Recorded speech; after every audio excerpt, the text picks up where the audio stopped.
Então, vamos para o capítulo, o Srimad Bhagavatam, canto 1, capítulo 15. Os Pandavas se retiram no momento oportuno.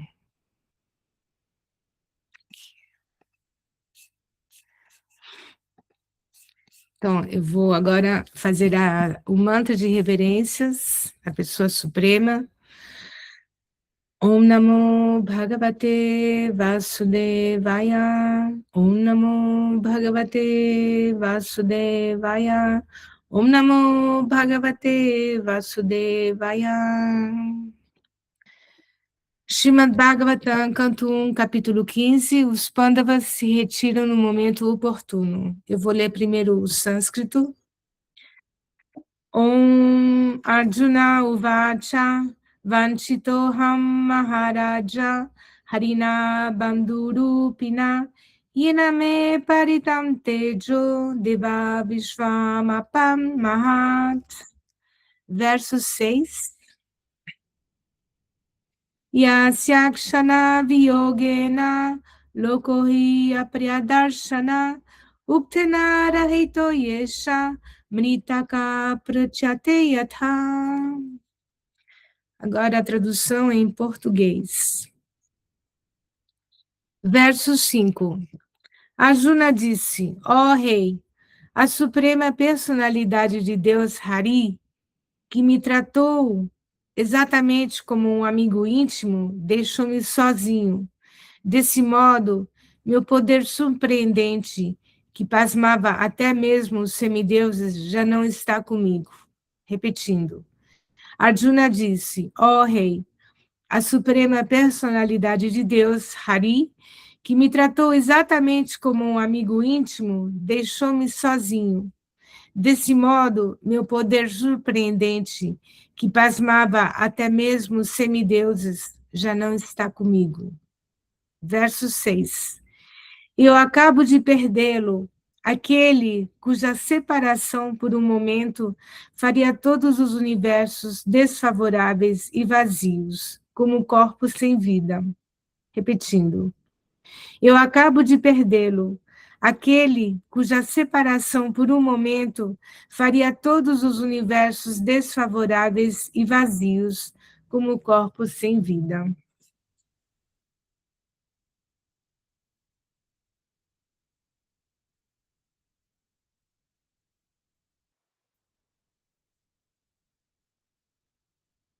Om Magyana Timirandasya Gyananjana Shalakaya Chakshurumilitanena Tasmai Shri Gurave Namaha. Om.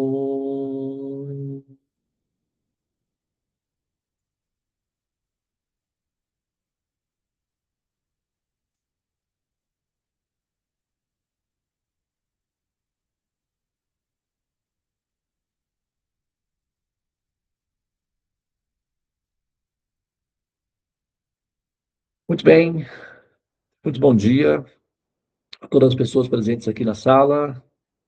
Namastê, Hare Krishna, Krishna Krishna, Hare Hare, Hare Rama, Rama Rama, Hare Hare.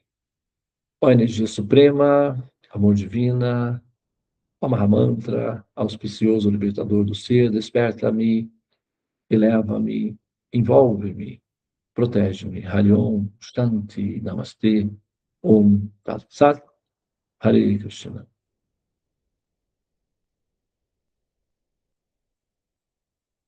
Muito bem,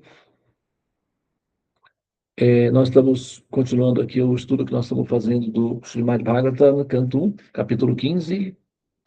Os Pandavas se retiram no momento oportuno. Momento oportuno.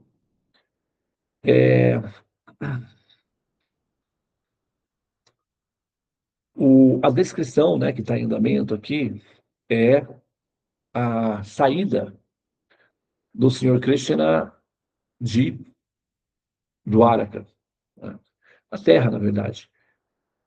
E a maneira, né, inclusive, mais para frente a gente vai ver a forma como ele, da forma pela qual ele se utilizou para deixar a Terra, né? A ilusão que ele criou para justificar a saída dele da Terra. Então, olha só.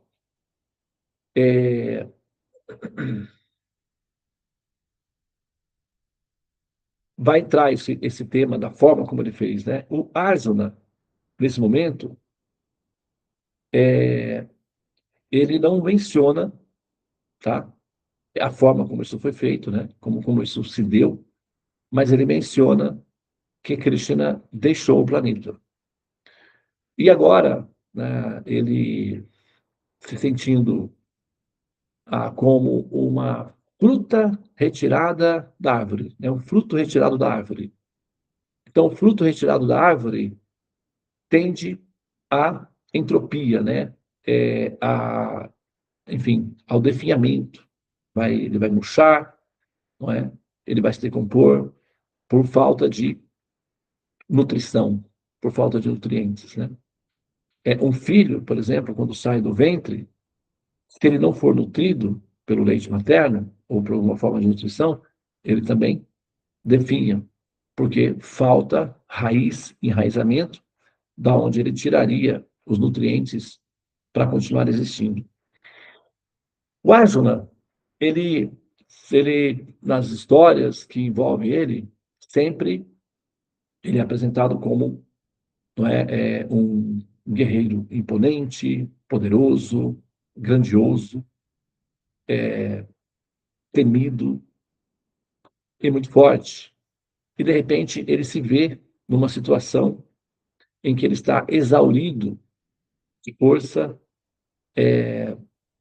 em que ele está literalmente incapacitado. Dessa vez, na Batalha de Kurukshetra, ele teve apenas uma síndrome de pânico, que era uma fake news. A síndrome de pânico é uma fake news, né? É uma prévia, é uma experiência virtual da morte.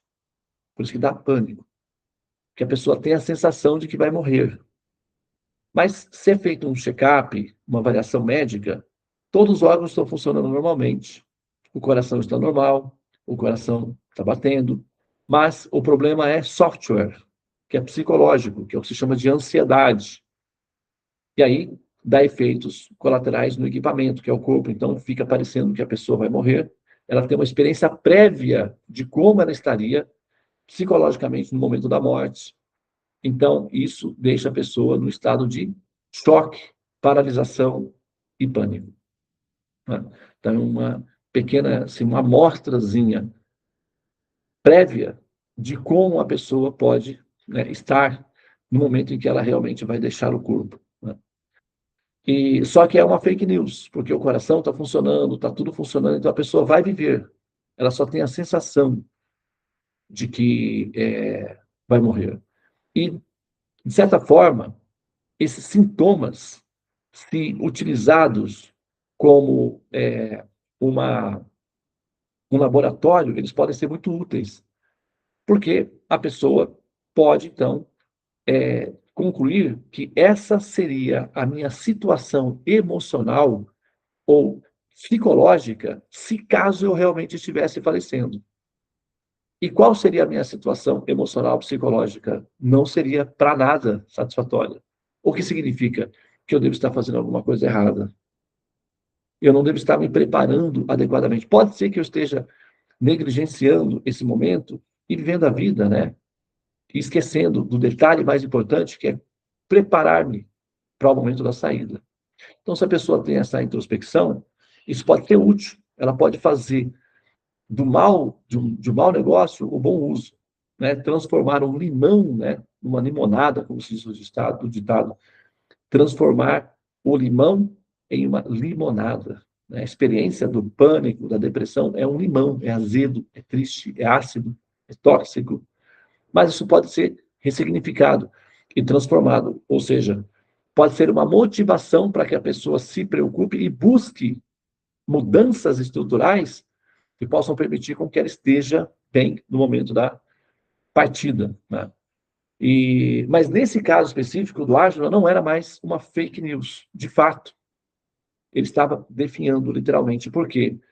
Como ele está ligado a Krishna, como o fruto está ligado a uma árvore, a partida de Krishna é como o desligamento do fruto da árvore.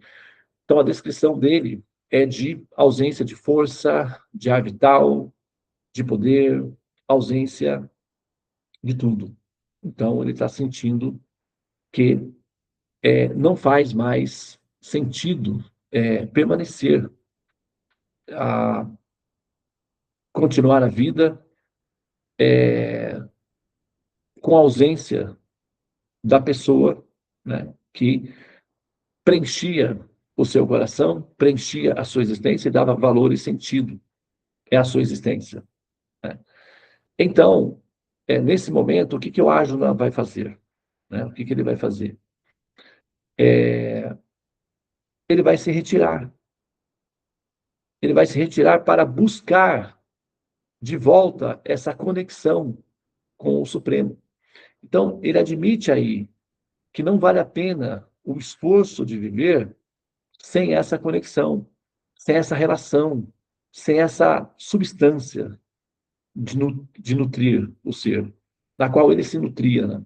Na qual ele experimentava o prazer de existir, ou a satisfação de existir, devido a esse contato com Krishna. Ok? Então, Arjuna precisava desse reencontro. Ele não conseguia mais viver sem essa substância. Tá? E isso, aparentemente, parece que tem a ver conosco, né? Parece que tem a ver conosco. É que a nossa condição, devido à ignorância, devido ao avidya, é como se nós fôssemos um pedaço de ferro com ferrugem. E aí um pedaço de ferro com ferrugem chega perto do ímã, o ímã não reage. Não há conexão por conta do ferrugem. Né? Agora, um pedaço de ferro limpo de ferrugem, próximo do ímã, ocorre conexão, ligação, atração intensa. Ok? E quando nós fazemos a seguinte observação. As nossas vidas, ou aí vamos pensar como humanidade, tá? Falando especificamente aqui do nosso grupo, da nossa sala, porque difere um pouco, mas vamos pensar em termos de grupo, de humanidade, ok? Nós, enquanto humanidade, o nosso estilo de vida é um estilo de vida separado da pessoa suprema, tá? É um estilo de vida desligado da pessoa suprema. Então, é um estilo de vida que naturalmente é impotente por ser desligado, que naturalmente produz medo, produz ansiedade, produz insegurança. Então, essa fomentação, essa alta produtividade das mentes, porque, vamos lá, né? A gente não comenta que as energias, tem pessoas que, né, quando entra no lugar, sente a energia do lugar e tal, passa uma pessoa, sente a energia da pessoa, passa mal, coisa assim, né? Não acontece? Então, agora imagina a quantidade de pessoas no planeta Terra emitindo um tipo, vamos dizer, de energia ou de onda, e essa onda se espalha numa caixa, e nós respiramos essa caixa. Essa caixa, ele entra no nosso corpo, interage com os nossos chakras, a quantidade enorme de pessoas, de consciências desligadas da pessoa suprema. Que tipo de produtividade esse grupo gera? Que tipo de poluição esse grupo gera numa caixa, que nós também respiramos? Você mora numa cidade, capital grande, vamos dizer assim, e você é uma pessoa ecológica, você recicla os seus alimentos, você recicla o seu material, o seu lixo, você é uma pessoa ecologicamente, sabe, você não tem carro, você prefere bicicleta para não poluir o ambiente, mas você mora numa cidade contaminada. Você respira o mesmo ar que eles, apesar de você ser diferente. Você respira o mesmo ar. Então, apesar de nós sermos diferentes, nós respiramos o mesmo ar que eles. Nós convivemos com o mesmo acacho que eles. Então, a atitude de agir para que eles se reconectem com o absoluto não tem a ver com simplesmente um idealismo religioso, tem a ver com uma inteligência pragmática que sabe que a alteração do outro melhora a qualidade de vida do grupo. Ah, mas Devananda, todos têm o seu livre-arbítrio. Sim, e nós também temos o livre-arbítrio de decidir interferir no deles. Faz parte do livre-arbítrio. Para o benefício da humanidade. Todas as pessoas têm livre-arbítrio. Mas uma mãe decide que a criança vai para a escola. Ela também tem livre-arbítrio. Então, aquele que tem mais consciência tem mais autonomia e autoridade sobre o livre-arbítrio dos demais. E a humanidade, de modo geral, ela não tem consciência divina. Ela está desligada do absoluto. E por isso ela produz essa sensação de impotência, de vazio, de medo e de depressão. E isso é real. Porque é assim que é. A ausência de conhecimento e a ausência de ligação com o Supremo gera esses efeitos colaterais na mente e no coração dos seres. E esses sentimentos passam a integrar o Akash. E nós respiramos o mesmo ar. Nós respiramos o mesmo Akash, o mesmo éter. Então nós não estamos isentos. Nós não somos um grupo isento. A ideia de que nós somos separados, espirituais, separados, é uma ilusão. Nós precisamos mudar a humanidade, nós precisamos alterar a humanidade, nós precisamos interferir na humanidade. Nós precisamos injetar esse conhecimento na humanidade, para que a humanidade saiba como se conectar com essa pessoa suprema. Para então ter vitalidade, produtividade, satisfação, prazer em existir. Entendem? Então, é por isso que nós nos dedicamos a tratar desse conhecimento. Entende? Não é por, assim, chega a ser um pouco constrangedor que certas pessoas pensem isso de nós. Que o objetivo disso tudo tem a ver apenas com uma expressão da personalidade individual, o desejo de aparecer em público. Isso é constrangedor, sabe? Esse tipo de análise que é feita. Logicamente que a gente entende que a pessoa, na ignorância, não consegue muito mais do que isso. Mas é desagradável. A função mais importante de todo esse processo, da nossa aposta, da nossa dedicação, porque assim como vocês, assim como cada um de vocês poderia estar fazendo outras coisas, eu também poderia. Eu não sou uma pessoa desocupada. Eu tenho ocupações. E, no entanto, nós estamos aqui. E por que nós fazemos isso? Porque o senso de moral, o senso de racionalidade para entender que nós não somos seres isolados e que nós nos afetamos pela condição decadente dos demais, é uma questão de bom senso que nos leva a tomar atitudes para alterar esse quadro. E alterando esse quadro, nós expandimos a nossa segurança pessoal. Então, se você é uma dessas pessoas que tem medo do mundo, medo das energias das pessoas, medo da inveja das pessoas, de se contaminar com as pessoas, então esse medo não é produtivo. Produtivo é conhecimento. Espalhar conhecimento. Porque o conhecimento altera essa condição. O medo, não.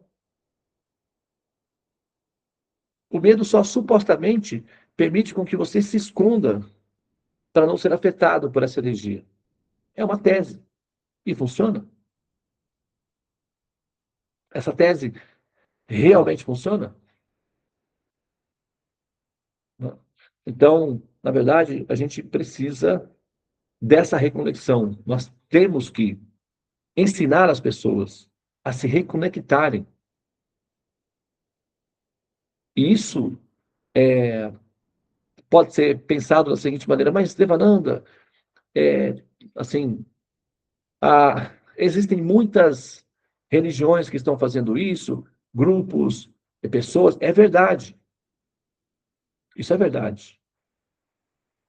Entretanto, o mundo precisa conhecer a alternativa a Krishna. O mundo não conhece essa alternativa. É uma alternativa. E como é que seria?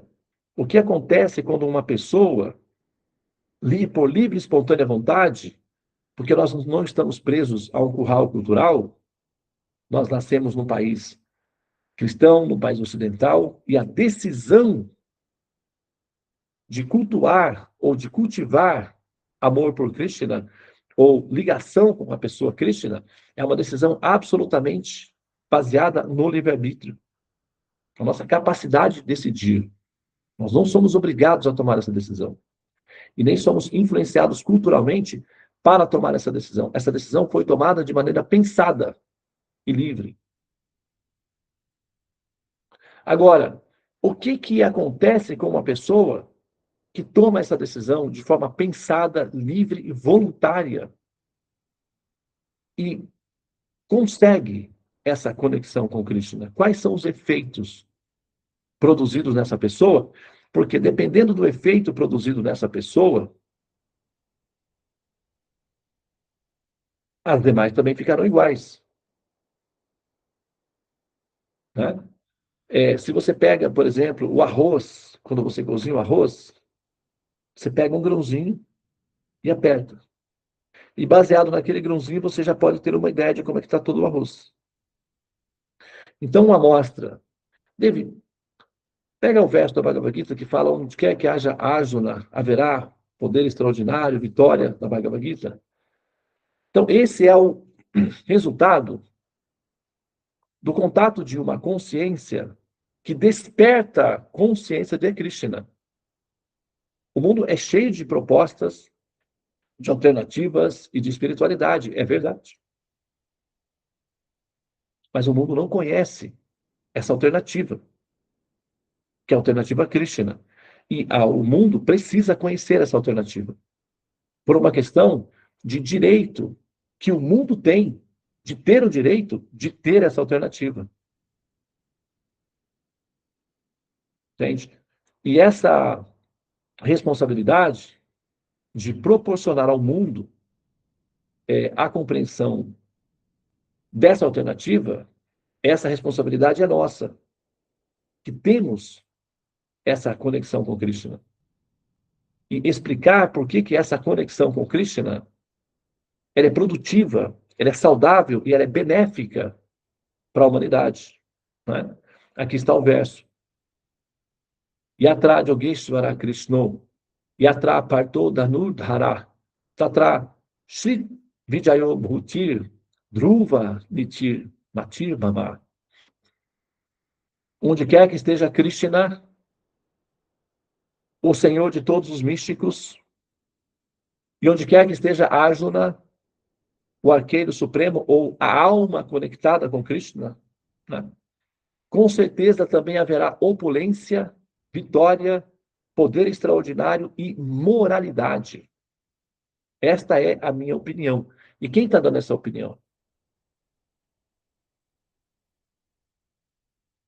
própria pessoa Krishna.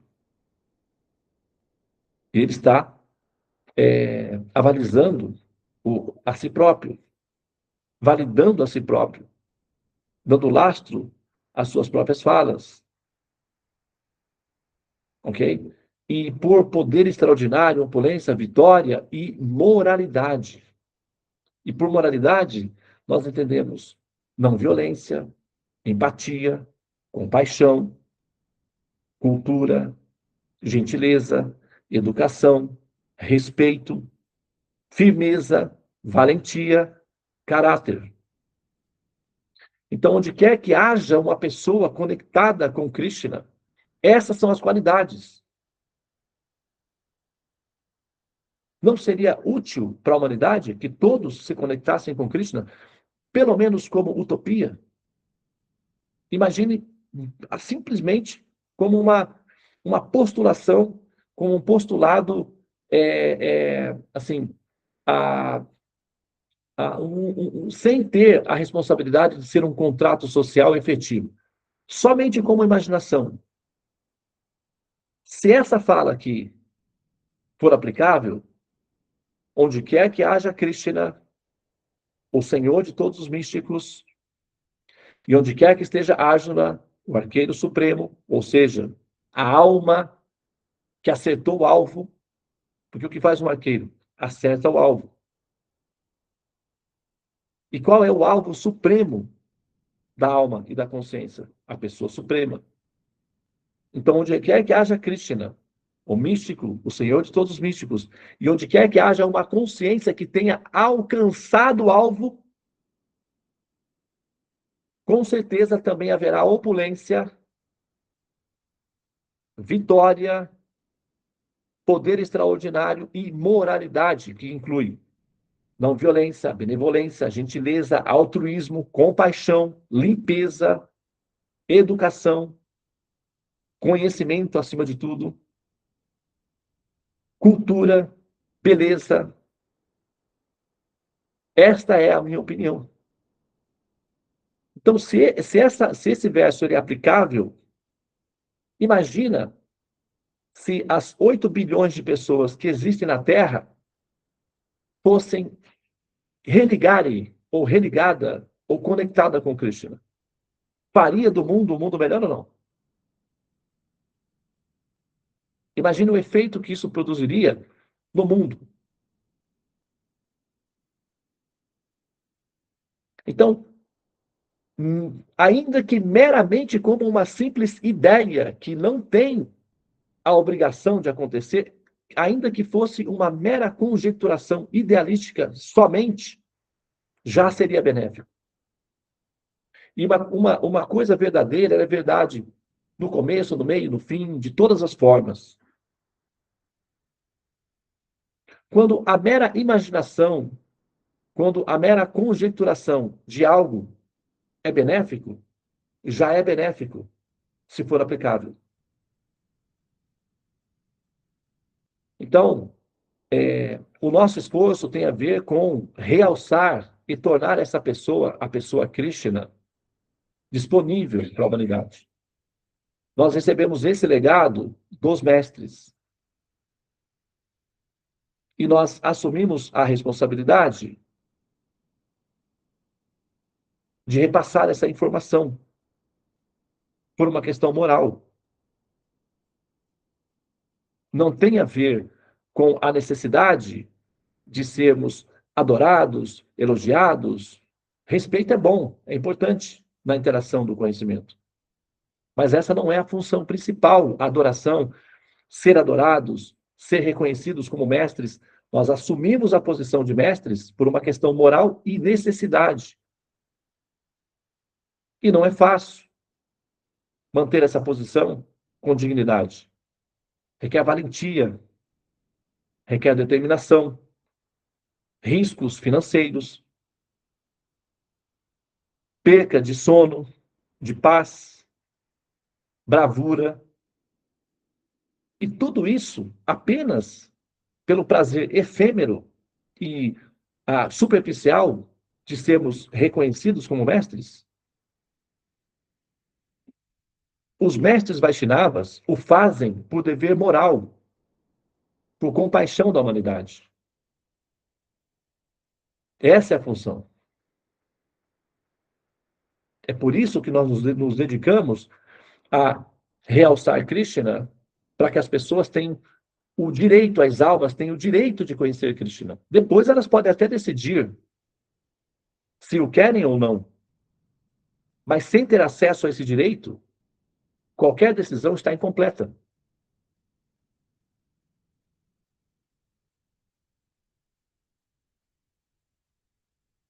Assim como Arjuna se sente vazio, sem forças e desnutrido, também da mesma forma assim está a humanidade, na ausência de Krishna, na ausência desse fator. É porque uma coisa boa pode ficar melhor. E Krishna é essa coisa que torna a alma individual e as almas coletivas melhores. Então, ela é importante, necessária, imprescindível para que a humanidade fique melhor, porque nós interagimos com a humanidade. E negligenciar a nossa relação com a humanidade é uma ingenuidade que tem custo.